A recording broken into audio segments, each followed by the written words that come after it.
The United Nations has called it a war on children. Gaza's health ministry has documented more than 15,000 of their deaths. And aid agencies are sounding the alarm on yet another grim statistic: the missing children. According to humanitarian organization Save the Children, almost 21,000 minors in Gaza have been reported missing since the beginning of the war in October. 17,000 of them are either unaccompanied or separated from their families, while at least 4,000 are believed to be trapped under rubble in the aftermath of Israeli strikes on residential buildings and refuge centers. Wherever you look in Gaza, there are children. They make up nearly half of the population in the besieged strip. In the wake of unrelenting war, aid agencies say it's become more difficult to support them. Nearly 19,000 children are reported orphaned in Gaza. That has left the fate of many minors entirely or in part in the hands of total strangers. They warn this is increasing the risk of abuse, exploitation, and neglect. And that's put a spotlight on a generation of children who have not only lost their parents, but are left alone and unprotected in a war zone. Felix Nyawara, Al Jazeera. We're joined now by Khaled Quzmar. He's the General Director of the child rights organisation Defence for Children International Palestine. He's with us live in Ramallah. Thank you for your time, sir. So the UN calling the Gaza war a war on children. We know that over 15,000 of them have been killed since the war began.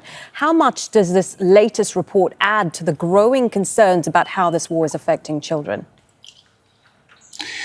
First of all, thank you very much for sharing this information and, of course, for talking about this very important topic. What's happening in Gaza is unprecedented before. We are working in this field for more than 30 years, but what we are facing, what we are witnessing is atrocities we didn't see before, even during the Second World War. So, yeah, it is a war against children. Children in Gaza are paying the big cost, the big price for the Israeli genocide on Gaza. And of course, also in the West Bank, children are also subject to war crimes and crimes against humanity. The report highlights that some of Gaza's children have been forcibly disappeared, including an unknown number detained and forcibly transferred out of Gaza. Is that something you can shed any light on? Yes, the fundamental rights of the Palestinian children in Gaza are violated systematically and continuously from the Israeli army. So this is why we are talking about targeting children and war on children. Children in Gaza is around 50% of the population, as the report mentioned. So all the rights are violated. The right to life is not guaranteed anymore in Gaza. So the number of the children who are being killed, and I'm so sorry to talk about children in numbers, but the number also reflect the facts on the ground. So when we talk about around 20,000 children missed in Gaza. So those who are killed, they are about 50%, almost 50% of the killing in Gaza. And when we talk about 20,000 killed, this means that more than 40,000 being injured. And the right to health is not guaranteed anymore. Right to food, right to clean water, right to housing, adequate housing. All the right, all the necessity of the life are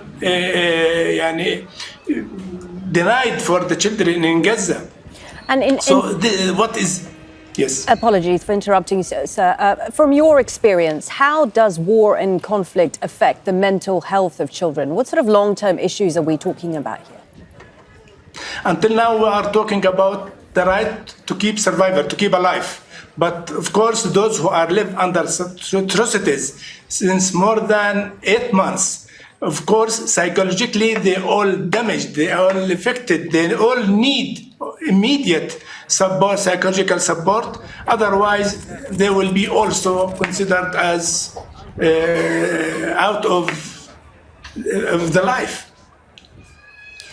And tell us a bit more about how the challenges involved in giving support to children, those who are left behind, those that are alive and are vulnerable to exploitation, neglect and abuse. How do you take care of those children?